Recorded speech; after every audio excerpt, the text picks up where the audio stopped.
sering merasa kurang padahal potensimu besar. Ini analisis kenapa kamu itu hebat. Simak baik-baik. Pernah nggak sih kamu ngerasa kayaknya kurang aja gitu? Atau ngerasa nggak cukup baik? Hari ini kita bakal coba selami perasaan-kerasaan itu lewat sebuah buku yang keren banget. Judulnya Kamu Itu Hebat karya Nadia Natasha Ifadah. Buku ini tuh rasanya kayak ngobrol langsung ke hati kita dan kita akan bedah bareng-bareng. Nah, kita mulai dari sini. Dari bisikan-bisikan yang mungkin udah akrab banget ya di telinga kita. Aku banyak kurangnya, nggak bisa diandelin, selalu kalah. Buku ini nggak basa-basi, dia langsung ngajak kita ke inti dari keraguan diri yang sering kita pendam. Inilah rasanya, saat kita merasa hancur. Oke, kita masuk ke bagian 1, beban ketidaksempurnaan. Yuk kita hadapi bareng-bareng perasaan nggak cukup ini. Dan sering banget rasa sakit itu datangnya dari luar. Kutipan ini, fisikku selalu direndahkan, rasanya nusuk banget ya. Bayangin deh, kata-kata orang lain tuh bisa kerasa kayak ribuan jari yang nunjuk ke kita, ninggalin luka yang bisa ngebekas seumur hidup. Terus lihat deh apa yang terjadi selanjutnya. Penilaian dari luar itu nggak berhenti di luar, tapi dia meresap ke dalam. Coretan ini nunjukin gimana suara-suara negatif itu akhirnya jadi badai di kepala kita sendiri. Sebuah lingkaran setan kritik diri yang rasanya mustahil buat dihentikan.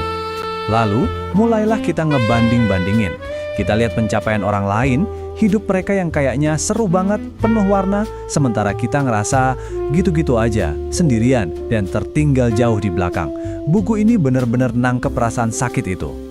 Pertanyaan besarnya adalah, kenapa sih kita bisa ngerasa kayak gini? Dari mana semua tekanan ini datang? Apa ini cuma perasaan kita aja? Atau jangan-jangan ada sesuatu yang lebih besar yang menekan kita? Yuk kita coba cari tahu sumbernya. Masuk bagian 2, mengapa kita merasa begini? Sekarang, waktunya kita bongkar tekanan-tekanan ini. Nah, ini dia salah satu biang keladinya. Standar kecantikan dari masyarakat yang sempit banget. Buku ini ngejelasinnya dengan gamblang. Standar ini bukan cuma nggak realistis, tapi juga kejam. Siapapun yang nggak masuk dalam cetakan itu, bisa-bisa ngerasa tersisih dan nggak berharga. Nggak heran kan, kalau kita jadi sering ngerasa ada yang salah sama diri kita. Dan ini nih, yang sering banget terjadi. Ada jurang yang dalam antara niat dan dampak. Buat orang lain, mungkin itu cuma sekedar candaan. Tapi buat kita, kata-kata itu bisa jadi beban yang berat banget, bikin kita makin ngerasa nggak dimengerti dan sendirian. Tekanan dari luar itu memang ada ya. Tapi, pada akhirnya, buku ini nunjukin kalau pertempuran terbesarnya itu justru ada di dalam diri kita sendiri. Kita menyerap semua kritik itu, sampai akhirnya pikiran negatif kita lah yang membangun penjara paling kuat di sekitar kita.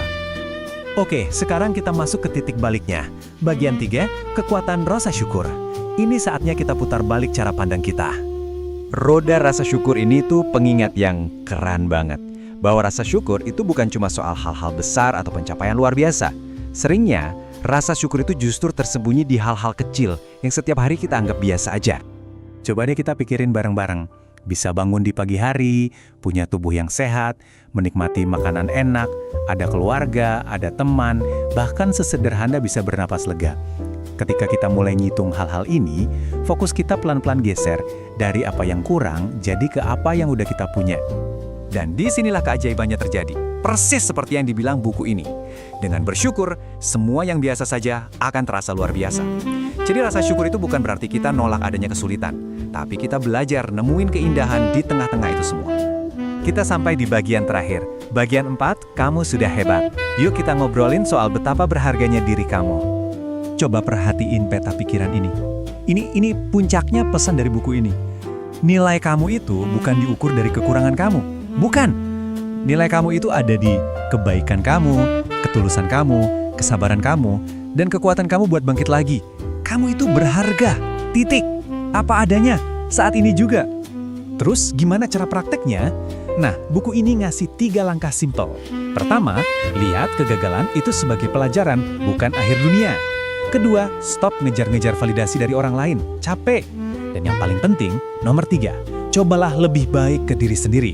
Kamu udah ngelewatin banyak hal. Dan inilah pesan pamungkasnya. Kehebatan kamu yang sebenarnya itu bukan karena kamu mencoba jadi orang lain atau sembunyi di balik topeng. Kehebatan kamu itu muncul justru pas kamu berani jadi diri kamu sendiri seutuhnya. Pembahasan kita selesai di sini, tapi ada satu pertanyaan terakhir dari buku ini khusus buat kamu. Setelah kita mengakui rasa sakit, memahami tekanannya, dan menemukan kekuatan dari dalam, sekarang giliran kamu. Apa sih yang pengen kamu bilang ke diri kamu sendiri saat ini juga? Share video ini jika bermanfaat dan save untuk didengarkan nanti. Jangan lupa subscribe untuk terus update.